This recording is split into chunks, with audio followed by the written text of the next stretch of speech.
ஷங்கருடைய பிரம்மாண்ட படைப்புகள்ல ஒன்னான ஐ இப்போ வெளிவர்றதுக்கான டேட்டை எல்லாருமே எதிர்பார்த்துட்டு இருக்கோம். இந்த படத்துடைய ஸ்பெஷல் நியூஸ் ஒவ்வொரு நாளும் வெளியாகிக்கிட்டே இருக்கு. அதுல ஒண்ணுதான் இது. இந்த படத்துல ஹீரோயின் எமி ஜாக்சன். மதராசப்பட்டினத்துல எவ்வளவு அழகான ஒரு ஹீரோயின், சார்மிங் ஹீரோயின். எப்படி இவங்க இப்படி ஒரு கதாபாத்திரத்தை எடுத்து இவ்வளவு அழகா பண்ணாங்க அப்படின்னு சொல்லிட்டு எல்லாருமே பேசணும். பட் அந்த படத்தை பொறுத்த வரைக்கும் இவங்க ஒரு ஃபாரினராகவே வந்திருப்பாங்க. பட் ஐ படத்தை பொறுத்த வரைக்கும் இதுல எப்படிப்பட்ட கதாபாத்திரம் அப்படிங்கிறது நமக்கு கிளியரா தெரியல. அப்படின்னாலும் இவங்க தமிழ் படத்துல நடிக்கிறாங்க அப்படின்னாக்கா அதுக்கான சில சாயல்களும் அவங்களுக்கு இருக்கும். ஸோ அதுக்கான சாயல்களோட எப்படிப்பட்ட நடிப்பை வெளியிடுவாங்க அப்படிங்கிறது நம்ம படம் பார்க்கும்போது கண்டிப்பா தெரியும். இந்த படத்துல ஷங்கர் சில நிபந்தனைகள் நம்ம எமி ஜாக்சனுக்கு கொடுத்திருக்காரு. என்ன அப்படின்னா, எமி ஜாக்சன் நிறைய படங்கள், அதாவது மதராசப்பட்டினத்துக்கு அப்புறம் நிறைய படங்கள்ல நடிக்கிறதுக்கு அவங்களுக்கு வாய்ப்பு வந்தது.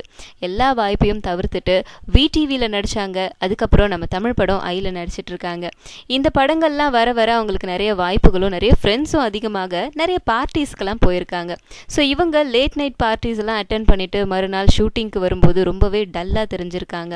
ஸோ இதை பார்த்துட்டு நம்ம ஷங்கர், எனக்கு இதில் சாட்டிஸ்ஃபைடு இல்லை, உங்கள் ஃபேஸ் ஃப்ரெஷ்ஷாக இல்லை, என்னுடைய ஷார்ட் ஒழுங்காக வரணும், ரொம்ப பெரிய அளவு பட்ஜெட் படம் இது அப்படிங்கிறதுனால எல்லா ஹீரோயின்ஸ் எல்லாருக்குமே பெர்ஃபெக்ஷன் ரொம்ப முக்கியம். அதனால நீங்கள் லேட் நைட் பார்ட்டிஸ் எல்லாம் இந்த படம் முடிகிற வரைக்கும் போகக்கூடாது, அட்டன் பண்ணக்கூடாது அப்படின்னு அன்பா சொல்லியிருக்காரு போல. இவங்களும் அதுக்கு உடன்பட்டு ஓகே ஃபைன், இனிமே நான் லேட் நைட்டுக்கு போக மாட்டேன். ஷங்கர் சொன்னதை கேட்டு அப்படியே இவங்களும் நடந்திருக்காங்க. ஸோ இதுதான் லேட்டஸ்டான நியூஸ் ஐ படத்தை பற்றி.